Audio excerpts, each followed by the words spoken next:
In this chapter, we're exploring the nature of how connected clips interact with the primary storyline, as well as their benefits and their limitations. In this movie, we'll explore secondary storylines, which can offer us the flexibility and functionality that we often want for our supplemental material. So I'm going to go into our 5.2 project. And again, this is our main sequence. It has plenty of connected clips, each containing their own connection point to the primary storyline. It can get a little difficult to negotiate all of these various connection points when you're still in the process of fine-tuning your sequence. As we know, connected clips can start colliding, and they don't behave as we would expect clips on the primary storyline to behave.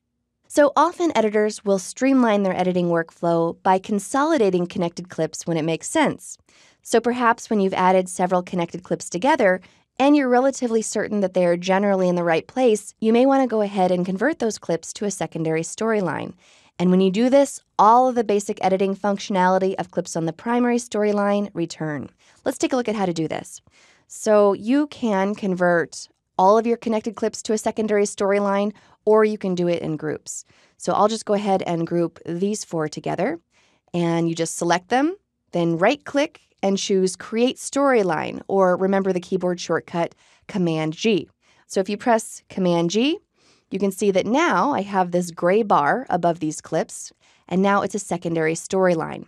So everything we couldn't do before, we can now do very easily. Before I couldn't swap shots, but now I'm able to do that.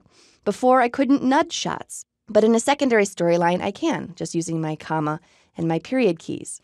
Notice that when I perform ripple trims, it behaves as I would expect, as I perform additive ripples as well as reductive ripples. I'll enter trim mode now, press T, and before I was able to perform roll trims as well as slip trims, so that functionality remains, but now I'm also able to perform slide trims. So I'll just press Option, and I'm able to slide this clip between the adjacent shots, just like my clips on the primary storyline. And I can come downstream, and maybe I want to convert these 3 into a secondary storyline. Command-G. Notice how gap clips play a role in secondary storylines when you convert something with a space. But again, all functionality remains the same. Now, if you should ever want to break them back out into separate connected clips, you certainly can.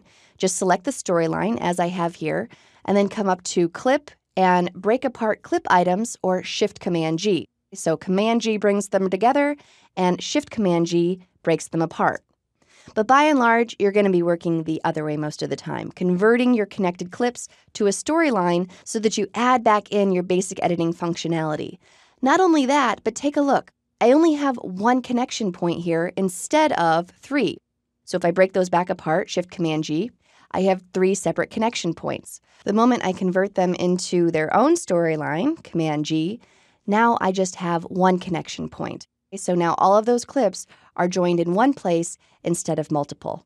So keep this in mind. You can make secondary storylines for visual material, you can make secondary storylines for your audio material, and you can make as many secondary storylines as you like. Now, there is another method to do much the same thing, and that is by creating compound clips. Except with that, you get additional organizational and nesting capabilities.